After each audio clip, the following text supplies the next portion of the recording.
سب جانتے ہیں کہ حضور سید الشہداء حضرت امام حسین رضی اللہ تعالی عنہ کی پیدائش کے ساتھ ہی جب سے آپ اس دنیا میں تشریف لے آئے تب سے ہی آپ کی شہادت کی بھی شہرت عام ہو گئی. آپ پیدا ہوئے اور آپ کی ولادت کے ساتھ ساتھ آپ کی شہادت کی شہرت عام ہوئی.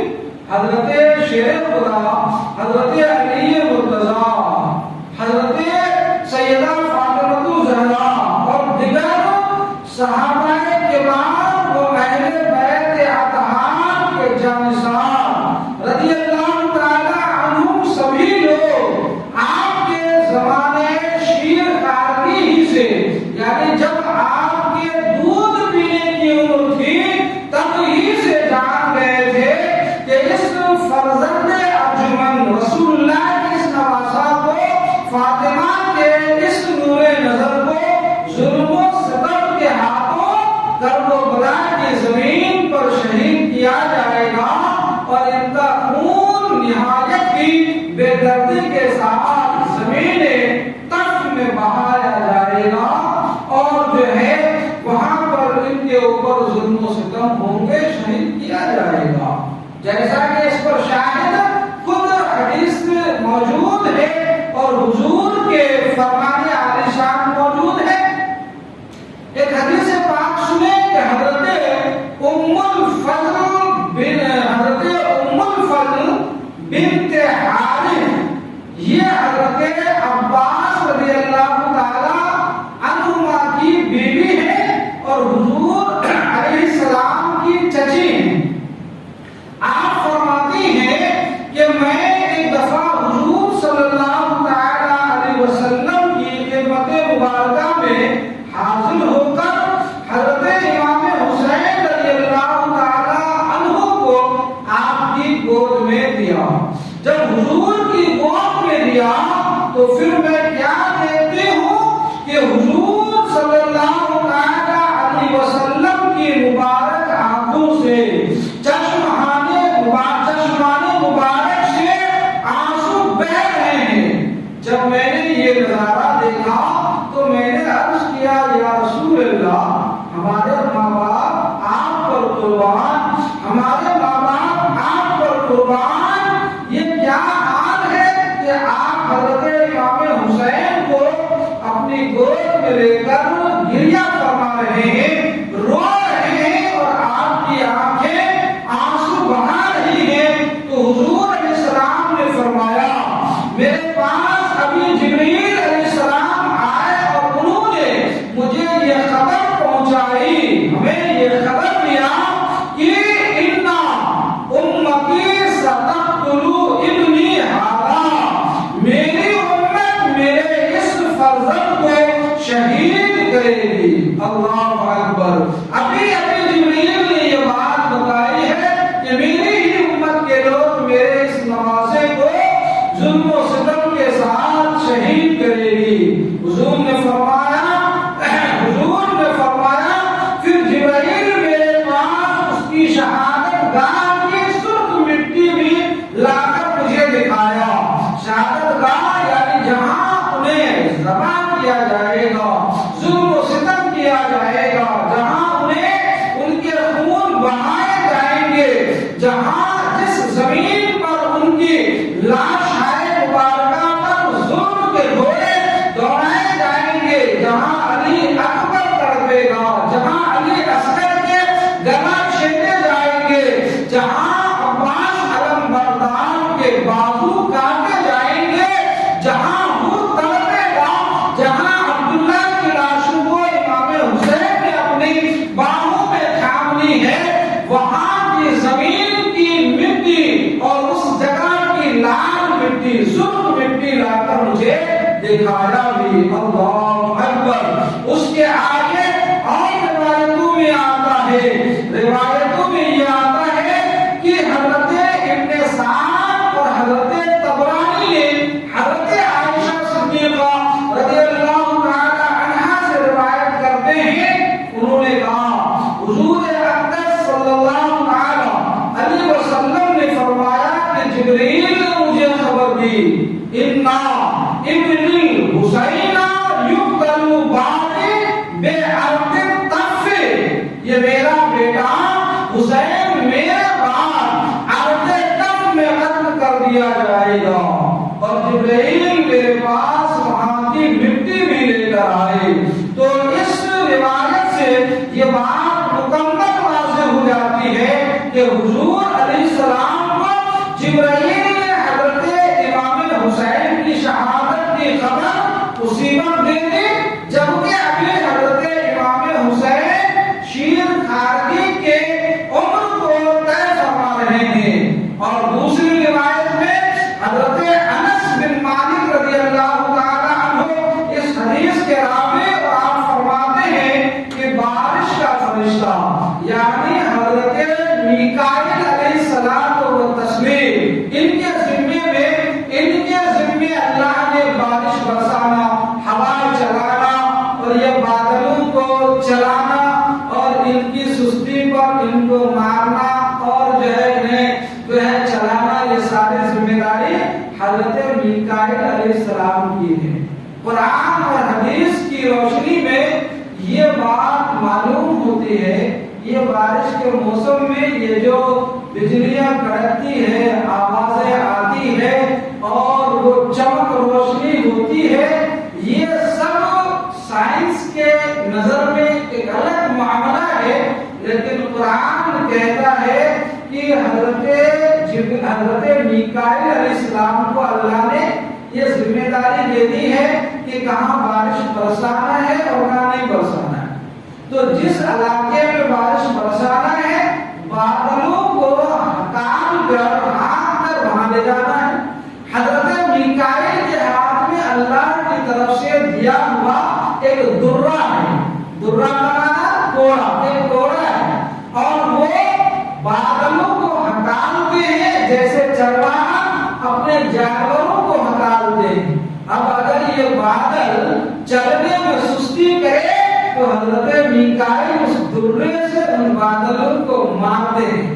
جب بادلوں کو مارتے ہیں تو آپ کے کوڑے جب ان بادلوں پر پڑتے ہیں اور چوٹ لگتی ہے تو وہ چوٹ کی آواز بارش کے موسم میں کڑاکے کی آواز ہے، اور جب وہی کوڑا بادلوں سے ٹکراتا ہے تو اس سے جیسے دو پتھر کو آپس میں ٹکرائیں تو بجلی چمکتی ہے، ویسے ہی بجلی چمکتی یہ کوڑے کی چوٹ کی وجہ سے ہے، اور جب انہیں مار پڑتی ہے تو پھر بادل تیزی میں جانے لگتے ہیں۔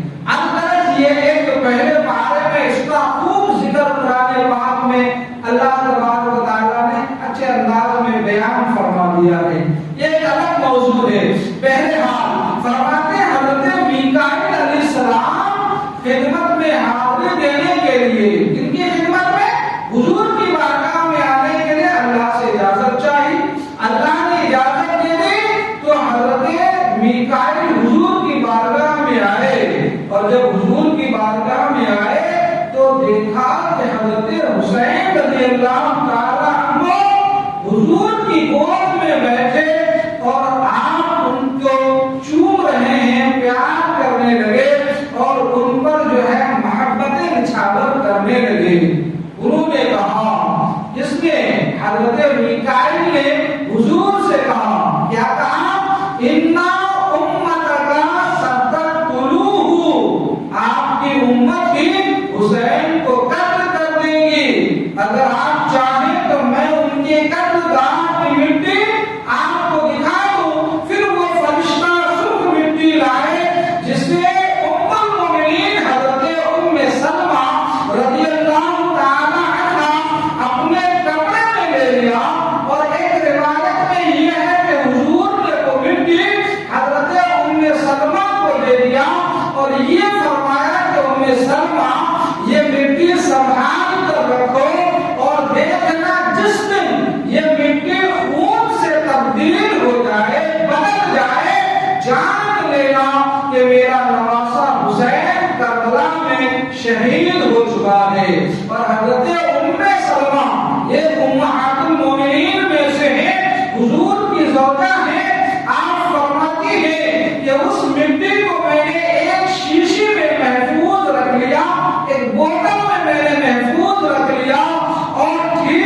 ایک بار درود پاک پڑھیں تو اس پر کچھ گفتگو ضرور ہے. اللہم صلی علی سیدنا مولانا محمد بارک وسلم. صلاۃ و سلام علیک یا رسول اللہ. صلاۃ و سلام علیک یا حبیب اللہ صلی اللہ تعالی علیہ وسلم. اب میں عرض یہ کرنا چاہتا ہوں کہ مسلمین میرے دوست و احباب بزرگوں، حضور علیہ الصلوۃ والتسلیم بار بار امام حسین کی شہادت کا تذکرہ فرماتے ہیں.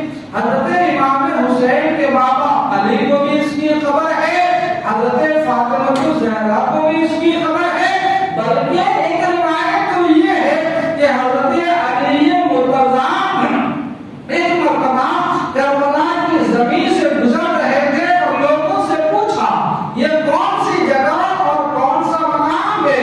لوگوں نے خبر دی شیر خدا یہ کربلا ہے. کربلا ہے، رک جاؤ. اور آپ وہاں رک کر آپ دیدہ ہو کر اشکبار ہو کر آپ فرمانے لگے یہ کربلا ہے جہاں میرے لٹے جگر حسین کو ذبح کیا جائے گا، جہاں شہید کیا جائے گا. پھر آپ نے فرمایا حسین کو یہاں شہید کیا جائے گا، یہاں ان کے اونٹ بیٹھیں گے، یہاں ان کی لاشیں بے گور و کفن پڑی ہوں گی، یہ فلاں ہوگا، یہ فلاں ہوگا. لیکن قابل غور بات یہ ہے کہ یہ ساری باتیں مشہور معروف ہونے کے بعد نہ تو علی مرتضیٰ، نہ فاطمہ الزہرا، نہ اس دور میں رہنے والے بڑے بڑے صحابہ ان میں سے کسی نے حضور کی بارگاہ میں یہ نہیں عرض کیا یا رسول اللہ جب حسین کی شہادت کا اتنا چرچا ہے تو آپ تو رب العالمین کے محبوب رب العالمین ہو، اگر دعا کے لیے ہاتھ اٹھا دیں تو امام حسین کی شہادت کا معاملہ بدل سکتا ہے. کیوں؟ اس لیے کہ یہ وہ نبی ہے جن کی رضا کے، جس کی رضا مندی کے لیے خود رب کائنات قرآن پاک میں ارشاد فرماتا ہے اے محبوب مجھے تیری رضا اتنی پسند ہے، تجھے تیری رضا اتنی پسند ہے کہ اعلان فرماتا ولا سوف یؤتی کا ربک فترضی. جب رب نے فرمایا محبوب قیامت میں تجھے جمال الحق بھی دیا جائے گا، یعنی ایسا جھنڈا جس کے نیچے سارے قیامت میں تمہاری تعریف کریں گے اور جو ہے تمہاری تعریف کریں گے اور تمہاری رفعت و بلندی اور تمہاری عظمت و شرافت کے گیت گائیں گے اور اس دن میں تجھے راضی کر دوں گا. تو محبوب تو جہاں عرض کرتے ہیں پروردگارا میں تو اس وقت تک راضی نہیں ہوں گا جب تک کہ میری امت کا ایک ایک گنہگار غلام بخش نہ دیا جائے. سبحان اللہ. لوگوں میرے مصطفیٰ ہم غلاموں کو، ہم گنہگاروں کو یاد فرماتے ہیں. اس موقع سے یہ بات کہی گئی اور رب نے فرمایا محبوب میں تجھے راضی اتنا دوں گا یعنی تیری رضا مندی کے مطابق تم جو چاہو گے وہ تمہیں عطا کیا جائے گا. اللہ اکبر. تو اب اگر وہی نبی جن کا حکم بحر و بر پر نافذ ہے، یعنی سمندر پر بھی حضور کا حکم چلتا ہے، زمین اور خشک میں بھی حضور کا حکم چلتا ہے، جنہیں شجر و حجر سلام کرتے ہیں، حضور گلیوں سے گزر جائے تو درخت جھک کر کہتے ہیں الصلاۃ والسلام علیکہ، الصلاۃ والسلام علیکہ یا حبیب اللہ. حضور پہاڑوں کے قریب سے گزر جائے، یہی علی مرتضیٰ ہے نا، فرماتے ہیں مجھے اعلان نبوت سے پہلے کا وہ زمانہ اور پہاڑ کے اوپر وہ پتھر رکھا ہوا جو ہم گزرتے تھے حضور کے ساتھ تو حضور کو سلام کرتا تھا، تو مجھے وہ یاد بھی ہے اور میں اس پتھر کو پہچانتا بھی ہوں. سبحان اللہ. حضور کو شجر و حجر سلام کرے. یہ وہ نبی ہے جن کی انگلی کا اشارہ مل جائے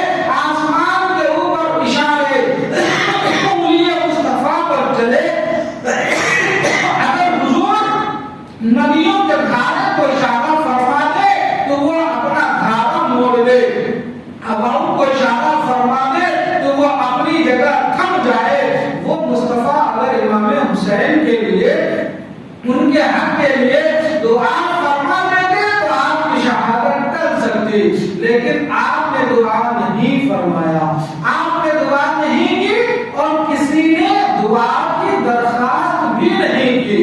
اب یہاں میں آپ کو دو نقطہ سمجھا دوں جو ہمارے ایمانیات سے تعلق رکھتا ہے۔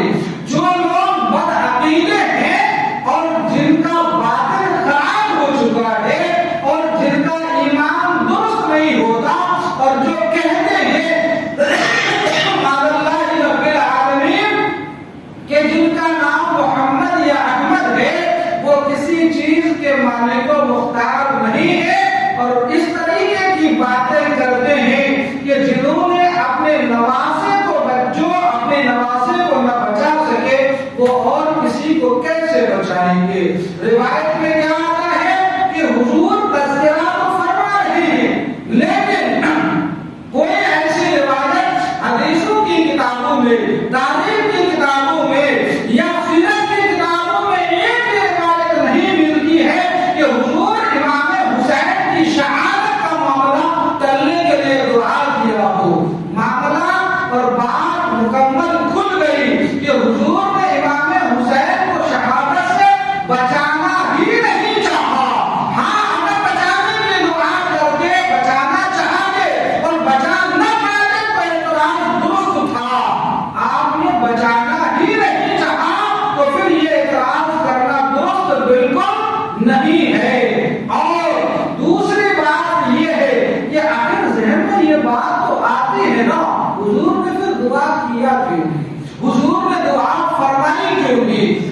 جبکہ نبی کو اپنے نواسے کے لیے دعا تو کرنی چاہیے۔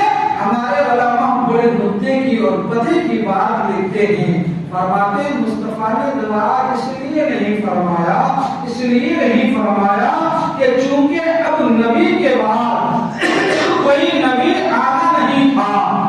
مصطفیٰ چاہتے تھے حسین مصائب و آلام اور تکلیفوں میں صبر کرے۔ علماء فرماتے ہیں کہ حضور چاہتے تھے، کیا چاہتے تھے کہ چونکہ میرے بعد اب کوئی نبی ہونا نہیں ہے، حسین مصائب و آلام پر صبر کرے، مصیبتوں پر صبر کرے اور انہیں شہادت کا جو ہے ان کا امتحان و آزمائش ہو اور اس امتحان و آزمائش میں کامیاب ہو اور کامیاب ہو کر اللہ تبارک و تعالیٰ کی بارگاہ میں مقام اعلیٰ اور عظمت و شرافت اور جو ہے آپ بلندی اور رفعت کو حاصل کریں۔ اس طریقے سے پورے جہاں میں جب تک اس دنیا کا سورج جو ہے، جب تک اس دنیا کا سورج طلوع ہوتا رہے، آسمان پر چاند طلوع ہوتا رہے، یہ ستارے جگمگاتے رہے، میرا کلمہ پڑھنے والوں میں سے ایک فرد بھی زمین پر موجود ہو، تب تک میرا بھی ذکر ہو اور میرے نواسے حسین کی عظمت کا بھی ذکر ہو۔ اس لیے حضور نے ان کے لیے دعا نہیں فرمائی، اور جب دعا بھی نہیں فرمائی تو پھر اس طریقے کا اعتراض کرنا ہی درست نہیں ہے۔ تو اس طریقے کا اعتراض کرنا بالکل درست نہیں، اور جو لوگ اس طریقے کا اعتراض کرتے ہیں وہ جو ہے ہمارے علماء فرماتے ہیں بعید نہیں کہ حضور کے اوپر تو کیا اعتراض، اب وہ اللہ تبارک و تعالیٰ کی ذات پر بھی نہ اعتراض کرنے لگے۔ کیوں؟ اس لیے اشارہ میں آپ کو دے دوں، اگر ایسے لوگوں سے پالا پڑ جائے اور کہہ دیں کہ حضور اپنے نواسے کو بچا نہ سکے جو کہ حضور کا محبوب تھا، تو ذرا ان سے پلٹ کر کہنا ہمارے حضور سے پہلے جتنے انبیاء آئے، جتنے رسولان اعظام آئے، ان کی مصیبتوں کا آپ نے ذکر پڑھا یا نہیں پڑھا؟ کچھ نبیوں کو ظالمین نے سب سے لے کر نیچے تک آگے سے درمیان سے چیر دیا۔ اللہ اپنے نبی کو محبوب نہیں رکھتا، محبوب رکھتا، اور کیا اللہ تعالیٰ بھی ان ظالمین سے اپنے محبوب بندے نبی کو بچانے کی طاقت نہیں رکھتا؟ یقیناً رکھتا، پھر رب نے کیوں نہیں بچایا؟ تو اب کہیں